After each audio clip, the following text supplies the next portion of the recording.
এক বাপ নিজের বেটির বিয়ে দিবে, বেটি বলছে আব্বা আমি বিয়ে করব না। বাপ বিয়ে দিবেন, বেটি বলছেন আব্বা বিয়ে করব না। বাপ চলে গেলেন নবীর দরবারে, ওই টাইমে নবীর দরবারে চলে গেলেন। নবীকে বলছেন ইয়া রাসূলুল্লাহ, আমার বাড়িতে আমার বেটি আছে, আমি আমার বেটির বিয়ে দেব মনে করছি, কিন্তু বেটি রাজি নাই, বলছে আব্বা আমি বিয়ে করব না। তো নবীজি বললেন যে তোমার বেটিকে আমার কাছে নিয়ে এসো, যাও। বাড়ি গেলেন, বেটিকে সাথে করে নবীর দরবারে চলে গেলেন। যাওয়ার পর রাসূল বলছেন যে আরে বাবা, তোমার আব্বাজান তোমার বিয়ে দিবে, তো তুমি ইনকার করছো, কারণটা কি? রাজি হয়ে যাও, তোমার আব্বা তোমার জন্য একটা ভালো ছেলে ভালো বর দেখে তোমার বিয়েটা লাগিয়ে দিবে, তুমি রাজি হয়ে যাও। এই আমার মায়েরা ভাইয়েরা যারা গার্জিয়ান, ভালো করে হাদিসটা শোনেন। যখন নবীজি ওই বেটি ছেলেকে বলছেন যে তোমার আব্বা তোমার বিয়ে দিবে আর তুমি বলছো করব না, কারণটা কি? রাজি হয়ে যাও, তখন ওই মেয়ে ছেলেটা কি বলছেন জানেন? আল্লাহর নবী গো, বাপ আমার বিয়ে দিবে, আমি আব্বার কথা শুনি না, মানি না, ইনকার করছি, আব্বা জান আমি বিয়ে করব না। কিন্তু কেনে করব না একটু আমার কথা শুনেন নবী গো। নবী যে বললেন বাবারে কি কথা? এবার সে বেটে ছেলে বলছেন নবী গো, ধরেন আমার বিয়ে হয়ে গেল, আমি শ্বশুরের বাড়ি চলে গেলাম, আর শ্বশুরের বাড়ি যাওয়ার পর যে আমার স্বামী হবে, যে আমার হাজবেন্ড হবে, যে আমার পাতি হবে, ওই আমার পুরুষের কতটুক কথা আমাকে মেনে চলতে হবে, আমার উপরে আমার পুরুষের কতটুক হক রয়েছে গো নবীজি, আমি যতক্ষণ পর্যন্ত না জানবো ততক্ষণ পর্যন্ত হা না কিছুই বলবো না। আমি আমার স্বামীর খেদমত করতে পারবো কি পারবো না, আমি আমার স্বামীর কথা মানতে পারবো কি পারবো না, আমি আমার স্বামীর কথা মতো জীবনটা কাটতে পারবো কি পারবো না। আল্লাহর নবী গো, একটু আপনি আমাকে দয়া করে বলেন তো, আমার যে স্বামী হবে ওই আমার স্বামীর আমার উপরে কি হক রয়েছে, একটু দয়া করে বলেন। কত সুন্দর প্রশ্ন। হ্যাঁ, এই বহিনেরা, ছোটকালে যদি আপনার বাপ যদি আপনার বিয়ে দিয়ে দেয়, তা আপনিও নিজের বাপকে প্রশ্নটা করতে পারেন, আব্বা আমি এখনো পুরুষের খেদমত করতে পারবো না, আমি শ্বশুর শাশুড়ির খেদমত করতে পারবো না, আমি এখন যাব না, শ্বশুরের বাড়িতে যাব না, বিয়ে করব না। বা আপনার যদি জানার থাকলে আপনি জানতে পারেন। যখন এই প্রশ্ন করে দেওয়া, এবার নবী আমার বলছেন হে আল্লাহর বান্দারে, তোমরা শুনে নাও, তোমার উপরে তোমার স্বামীর অতটুক হক রয়েছে, অতটুক হক রয়েছে, কতটুক হক করেছি। নবী আমার বলেছেন মহিলা রে, যদি তোমার স্বামীর গতরে যদি ফোট হয়, তোমার স্বামীর গতরে যদি ঘা হয়, তোমার স্বামীর গতরে ফোট হয়, আর ওই ফোটটা পেকে গেছে, আর ফোটটা পেকে রক্ত বইছে, খুন বইছে, পুজ চইছে, আর ওই মতো অবস্থা যে তোমার স্বামী যদি তোমাকে বলে বিবি রে তুমি আমার এই ফোটটাকে সাফ করে দাও রে বিবি, রক্তটাকে সাফ করে দাও, আমার এই খুনটাকে সাফ করে দাও, কে দিয়া সাফ করবে বিবি রে? নবী আমার বলেছেন মহিলা রে, যদি তোমার স্বামী তোমাকে বলে এরে আব্দুল্লাহর মা, এ হালেমার মা, এ সাইয়েদার মা, খালেদার মা, আমার শরীরে যেটা ফোট হয়েছে বিবি রে তুমি জিহ্বা দিয়ে চেটে চেটে সাফ করে দাও, তোমাকে তুলা দিয়ে সাফ করতে হবে না, কাপড় দিয়ে সাফ করতে হবে না বিবি রে, তোমাকে পানি দিয়ে সাফ করতে হবে না। আল্লাহ রাব্বুল আলামিন তোমাকে যে জিহ্বা দিয়েছে বিবি রে, এই জিহ্বা দিয়ে দিয়ে দিয়ে তুমি সাফ করে দাও। হে মহিলা, যদি এরকম কাজের আদেশ করি, যদি তোমার স্বামী তুমি ইনকার করতে পাবে না, করতে পাবে না, তোমাকে জিহ্বা দিয়ে চেটে চেটে তোমাকে সাফ করতে হবে, এতক্ষণই তোমার উপরে তোমার স্বামীর হক। নারে তাকবীর। দেখেন কতক্ষণই হক।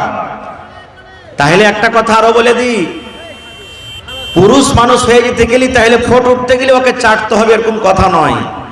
আল্লাহ রাসূলের বলার উদ্দেশ্য যে মহিলা তোমার উপরে তোমার স্বামীর অতখানি হক রয়েছে, তোমার স্বামী যদি বলে দেয়, কথাটা বলতে হবে না আপনাকে, যদি বলে দেয় আমার গতরে ফোট হয়েছে তুই জিভেতে সেটা সাফ কর, তো রাসূল বলেছেন তোমাকে সাফ করতে হবে, এতখানি হক, এতখানি হক।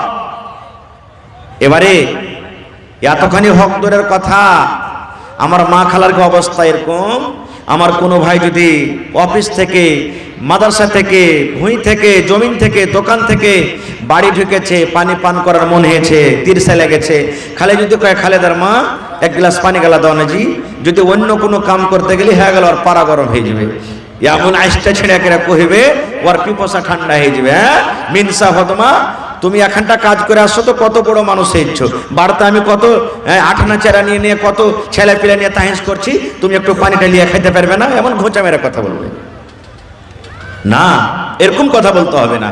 তা আমার বলার উদ্দেশ্য হলো এই যে একটা মহিলা, একটা নারী নিজের স্বামীর খেদমত কখন বুঝবে, নিজের স্বামীর হক কখন বুঝবে, যখন ওর মধ্যে কি আসবে, ইলম আসবে, শিক্ষা আসবে। বিনা শিক্ষাতে কিছু বুঝতে পারবে না। কেমন শিক্ষা? সুবহানাল্লাহ। যেমন মা ফাতেমা রাদিয়াল্লাহু তাআলা আনহা, নবীজির বেটি, ছোট বেটি ফাতেমা রাদিয়াল্লাহু তাআলা আনহা শিখেছিলেন। কেমন শিখেছিলেন? নবীজির কয়জন বেটি ছিলেন ভাই? সামনে থেকে বলেন তো, কয়জন বেটি ছিলেন? জানেন না? হ্যাঁ, 4 জন বেটি। কয়জন বেটি? 4 জন। সব থেকে ছোট বেটির নাম কি? সব থেকে ছোট বেটির নাম কি? ফাতেমা রাদিয়াল্লাহু তাআলা আনহা। সুবহানাল্লাহ। আর এই ফাতেমা রাদিয়াল্লাহু তাআলা আনহার নিজের মার নাম কি কহেন তো আপনারা? হযরত খাদিজা রাদিয়াল্লাহু তাআলা আনহা, এটা নিজের মা। বাকি যতটি মা এগুলা সব সতার মা। তো নিজের মা তো নিজের যুগে মারা গেছেন, যখন ফাতেমা বেঁচে ছিলেন তার আগে মারা গেছেন।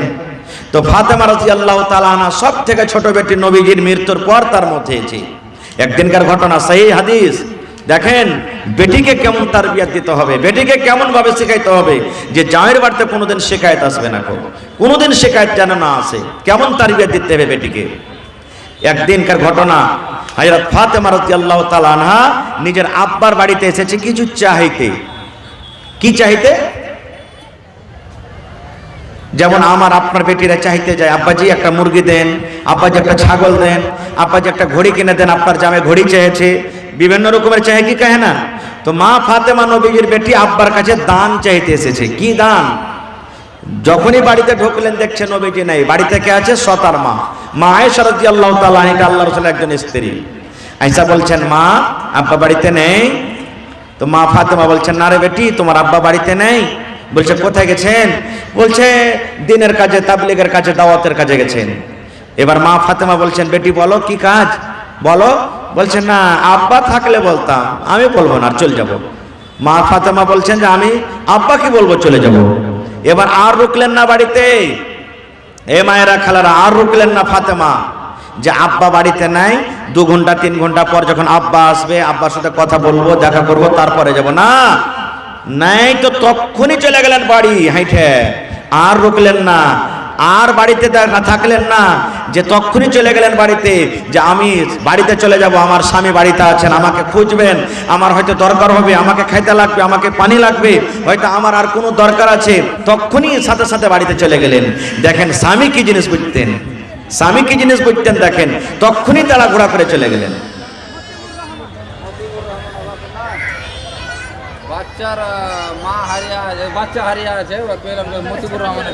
মতিবুর রহমানের বেটি হারিয়ে আছে। মা খালা জয়টা ছাইলে পেলা বাঁধে আসছেন, তো এখানে 3 হাত 4 হাত দড়ি বাঁধে আসবেন, আর সব হারিয়ে এখানটা হাত আর পা বাঁধে আঁচলে বাঁধে থাকবেন, যাতে কোনো ছুটে না পালাতে পারে।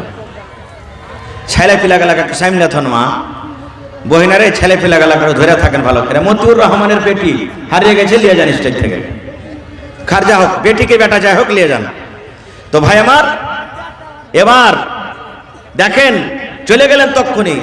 এই জামানার বেটি, এই জামানার মা, এই জামানার বহিন কি, যদি ওর পুরুষকে বলে যে হালেমার বাপ কি হয়েছে রে, না তো আমি আমার বাপকে দেখতে যাব, তো যা কয়ে যাবো আর আসবো। যদি 1 ঘন্টা কয়ে যায়, ভাই তো 1 দিন থেকে আসবে, ও 1 দিন বলে যায় তো 3 দিন হবে, হয়েছে কি হয় না? ও বুঝে না, স্বামী বুঝে না, স্বামীর নিয়ামত খিদমত বুঝে না। এই জন্য তো স্বামীর যদি কথা মতো না চলে গুনাহ কি হবে জিনিসটা বুঝে না। মা ফাতেমা চলে গেলেন। এবার নবীজি সন্ধ্যেবেলাতে বাড়ি এলেন, ভালো করে শুনবেন হাদিসটা। এবার মা আয়েশা বলছেন নবীজিকে, নবীজি আর আপনি কিছু জানেন? বলছে কি হয়েছে?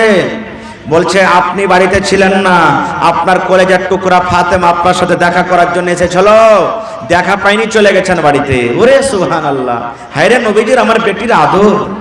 নবীজি আর থামতে পারলেন না বাড়িতে। আমার বেটি বাড়িতে এসেছিল কি কারণে? মা ফাতেমা কি কারণে এসেছিল? তো মা আয়েশা বলছেন যে আমাকে বলেনি, বলছে আব্বাকে বলবো।